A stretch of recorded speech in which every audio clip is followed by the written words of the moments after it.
Agradeço imensamente pelo convite, por essa audiência pública que é tão importante, proposta pela deputada Bia Kicis. Eu deixei, então, alguns slides. Como presidente da associação, eu hoje quero fazer um balanço geral da situação dos nossos presos políticos no país. Nós temos aproximadamente mais de 1.500 presos com uso de tornozeleira, cumprindo medidas abusivas impostas pelo ministro Alexandre de Moraes, e estão sendo impedidos de frequentar os cultos, de processar a sua fé, em muitos casos proibidos de trabalhar. Temos também mais ou menos 400 investigados que saíram na academia da Polícia Federal, que foram liberados naquele dia e que hoje estão recebendo intimação da Polícia Federal para serem ouvidos. Então, agora, perto do final do ano, é um abalo para todas essas famílias que estão sofrendo com toda essa insegurança jurídica que vive o nosso país. Temos aproximadamente 101 presos em regime fechado no país e 17 exilados entre jornalistas e presos relacionados aos atos do dia 8. Eu gostaria de dirigir o meu discurso hoje aos ministros do Supremo Tribunal Federal, em especial o ministro Alexandre de Moraes e ao ministro Barroso, tendo em vista as inúmeras declarações que eles têm feito. Nós não somos, como advogados, recebidos no gabinete dele para despachar sobre a gravidade das situações. Nós também não temos a possibilidade de fazer a sustentação oral e olhar no olho deles e falar das particularidades dos casos, das violações que vêm sendo cometidas. Então, eu sei que eles acompanham pela internet, em muitos... e tem um gabinete específico que a gente sabe para isso, que acompanha o que acontece na internet. Então, a minha mensagem hoje vai especificamente para vocês. Eu escutei ontem, recebi um vídeo de uma colega advogada, em que o ministro Alexandre de Moraes disse assim, em uma entrevista há um tempo atrás: imagina se o Supremo Tribunal fosse de um homem só. E veja bem, nunca foi tão atual essa fala dele. E também ele fala nesse mesmo discurso, ele fala que o STF tem o privilégio de errar por último, porque não há recursos. Então, nos casos dos presos de 8 de janeiro, ele está errando por primeiro. E para nós, que estamos gritando desde o dia 8 de janeiro e vendo também as manifestações dos outros colegas e parlamentares sobre o que fazer diante de tantas as violações, o meu compromisso hoje aqui é denunciar. E a gente teria muitos casos, cada preso é um ser humano que tem direitos, que teria que ter as suas garantias mínimas respeitadas. Então, hoje, eu gostaria muito de poder abordar todas as situações de todos eles, mas, infelizmente, não temos tempo hábil e eu gostaria não, infelizmente, tenho que trazer algumas situações fáticas hoje em específico. Pode passar, por favor, o slide?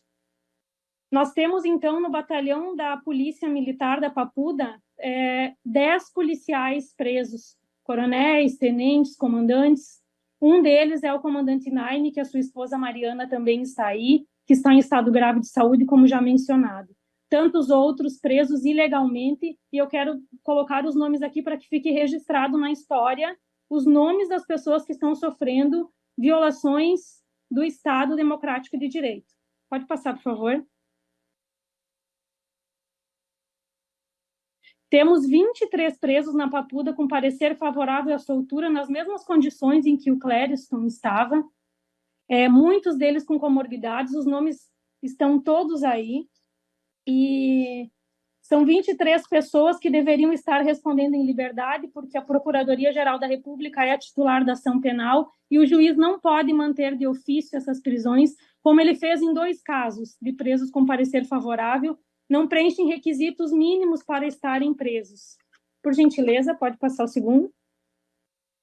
Temos 22 presos que estão aptos também a responder em liberdade, porque não preenchem os requisitos para estarem em prisão preventiva por esse tempo absurdo de praticamente quase 1 ano, inclusive os que já foram condenados, como Aécio, Mateus e tantos outros, até o trânsito em julgado, eles não poderiam estar presos, tanto que as defesas têm clamado por isso diante desse processo. Pode passar. Temos, então, algumas situações que eu hoje quero trazer para vocês. Esse que está aí na tela é João Paulo Silva Matos. Ele é um dos presos de Londrina. E por que eu gosto de trazer para vocês enxergarem a personificação da pessoa que está lá? Ele está preso há 220 dias sem denúncia. E eu escutei em um dos depoimentos do ministro Barroso, em que ele disse assim, que poderiam ser consideradas fake news essa história de que existem presos no Brasil sem denúncia. Pois não, ministro Barroso.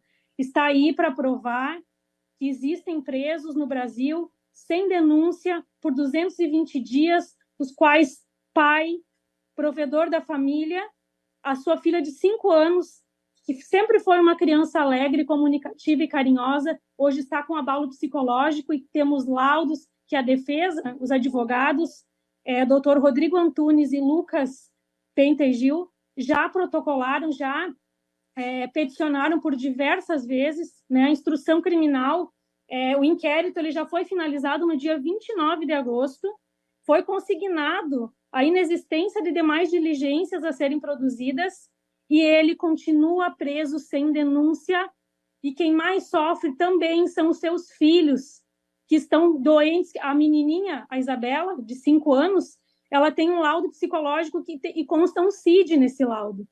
Então, o nosso compromisso aqui é denunciar e personificar essas pessoas. Por gentileza, pode passar. Eu vou acelerar um pouco em função do tempo. Temos presos em Minas Gerais, Marcelo, que está preso também desde o dia 27 de janeiro, tem uma filha de 7 anos. E Marcelo, ele é deficiente físico, ele sofreu um acidente e ele tem epilepsia. Ele faz uso de 6 medicações para controle, ele tem epilepsia de difícil controle. E ele pode, a qualquer momento, ter uma morte conhecida como SUDESP, que é uma morte noturna, onde não se consegue, onde ele tem uma crise tão forte que pode levar a óbito. E tudo isso consta no processo, os seus advogados têm peticionado, têm feito o trabalho deles, e, infelizmente, as defesas são caladas, como já denunciamos inúmeras vezes. Por gentileza, pode passar. Marcelo, então, ele tem doenças degenerativas. Aqui tem uma foto da situação das cirurgias em que ele teve que fazer em decorrência e que ocasionaram a deficiência física dele. Ele tem quadro degenerativo na coluna. Então, todos esses laudos estão no processo e a defesa não é ouvida. Por gentileza. Esse é o doutor Eduardo Barcelos, também preso em Minas Gerais. Ele é um advogado, ele já perdeu mais de 30 quilos. Ele está anêmico, em estado de desnutrição. Ele já teve 2 infartos, já passou por cirurgias em 2017 e 2019. Faz uso de medicações, passou por uma perícia médica agora recentemente. E os advogados, doutor Lenaco, tem feito um trabalho de demonstrar, de peticionar, de fazer o que é possível dentro da defesa técnica. Infelizmente, nós temos que estar aqui denunciando, né, publicamente, fazendo essa denúncia pública para que providências sejam tomadas, para que a gente possa, para que a gente não esteja daqui a um tempo chorando mais uma perda lamentável, que é como aconteceu no caso do Clériston. O doutor Eduardo Barcelos tem várias comorbidades semelhantes a dele. Por gentileza, pode passar. Ele tem 65 anos, né, portador de cardiopatia, ele era advogado, trabalhava na Santa Casa, tem 4 filhos, não aprova em requisito algum para manter a prisão dessas pessoas. Por gentileza. E aí, os casos que me chamaram mais atenção e que me deixam assim que até o certo seria que daqui a um tempo mais o doutor Gabriel Quintão Coimbra, que é o advogado desses presos do Espírito Santo, pudesse ser chamado para uma audiência. Tem 4 presos no Espírito Santo, que é Jackson Rangel Vieira, Armando Fontoura Borges Filho, que é vereador, Fabiano Oliveira, que é pastor, Maxione Pitangui, que é radialista. Eles estão presos desde a primeira fase da Operação Lesa Pátria, 15 de dezembro. E eu não tinha visto em lugar algum sobre essas situações. Eles estão presos sem denúncia, porque por 3 pareceres A Procuradora-Geral da República disse que não denunciaria, então eles estão presos arbitrariamente pelo ministro Alexandre de Moraes. E o que mais nos assusta é porque eles estão presos em um inquérito que foi aberto originário no STF pela Procuradora-Geral do Estado do Espírito Santo. Pode passar o slide, por favor? Aqui estão a prova dos 3 pareceres em que a Procuradora-Geral da República, a doutora Lindora, disse que não denunciaria eles e que eles deveriam ser postos em liberdade. Pode passar mais um, por favor? Então, eu tenho o parecer da defesa técnica e nós já oficiamos os parlamentares, nós entregamos 4 ofícios com essas condições mais graves que nós estamos apurando das pessoas que estão em reclusão em regime fechado. E um dos que mais nos assusta são esses, que muito provavelmente, talvez, não tinham essa divulgação amplamente, e eu quero deixar registrado aqui na Câmara dos Deputados para que saibam que desde dezembro existem presos políticos no país em decorrência da primeira fase da Operação Lesa Pátria, e que o inquérito que os prende é completamente ilegal, sendo que foi solicitada diretamente da Procuradora-Geral da República do Estado do Espírito Santo, diretamente ao ministro Alexandre de Moraes, foi requisitada, então, a prisão dessas 4 pessoas e uma investigação com mais de 107 buscas e apreensões no estado de Minas Gerais.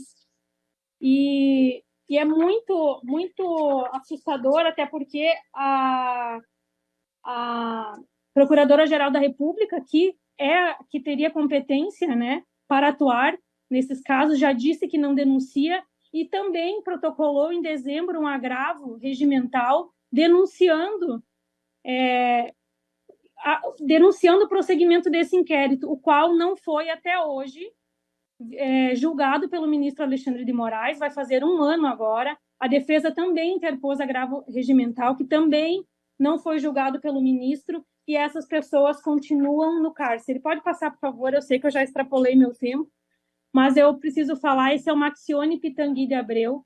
Ele tem 3 filhos, um de 1 ano, 3 e 7 anos. O Miguel, de 7 anos, é uma criança que possui deficiência, que se alimenta por sonda, e ele é o provedor da família. Então, essa família está desestruturada, com o pai preso ilegalmente, que nós precisamos frisar isso. E a gente tem o compromisso hoje, pode passar, por favor, de denunciar esses abusos. Eu teria muitos outros abusos a denunciar, mas nós trouxemos esses casos hoje que são gritantes aos olhos, até inclusive de quem não é da área do direito, né? O Maxione, ele está em processo de cegueira na Papuda por conta da toxoplasmose. E a defesa protocola, peticiona, doutora Valquíria e o doutor Gabriel Quintão Coimbra, e não são ouvidos. A defesa está calada, como nós viemos mencionando. Então, hoje eu quero fazer um apelo e dizer que, ministros, vocês já foram longe demais. Existem 101 presos políticos no país que precisam estar o quanto antes respondendo em liberdade, sob prejuízo das suas vidas, tanto das suas famílias quanto da sua saúde, para que a gente evite que mais óbitos ocorram, que o nosso país possa voltar a respirar ares de democracia, porque hoje nós vivemos em uma ditadura judicial, com presos políticos, e esse é o meu clamor hoje. Eu agradeço e peço desculpas, porque eu sei que extrapolei meu tempo em algumas vezes. Obrigada pela oportunidade. Agradeço. Agradecer a doutora Gabriela por tudo que está fazendo, corajosa, está aí falando o que deve falar, com todas as letras, apresentando os casos. O meu comentário vai no seguinte sentido, corroborando com o que eu falei mais cedo.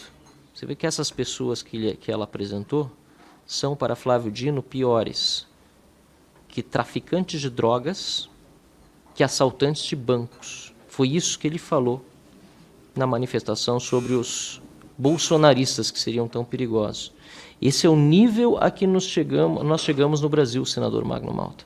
Essas pessoas, muitas presas sem denúncia, ilegal e inconstitucionalmente são vistas pelo indicado por Lula para o Supremo Tribunal Federal como piores do que traficantes de drogas e assaltantes de bancos. Isso não é por acaso, isso é intencional, não só da parte de Flávio Dino, como também dos ministros do Supremo Tribunal Federal, está muito claro. Eles colocam as pessoas nessa situação para torturá-las, para fazê-las sofrerem, as suas famílias também. Isso é intencional, é muito triste. E por isso, repito, mais uma vez, quem está nos assistindo em casa, precisamos ir às ruas no próximo domingo, dia 10. Não fique em casa por amor a essas pessoas e à justiça no Brasil. Obrigado, presidente.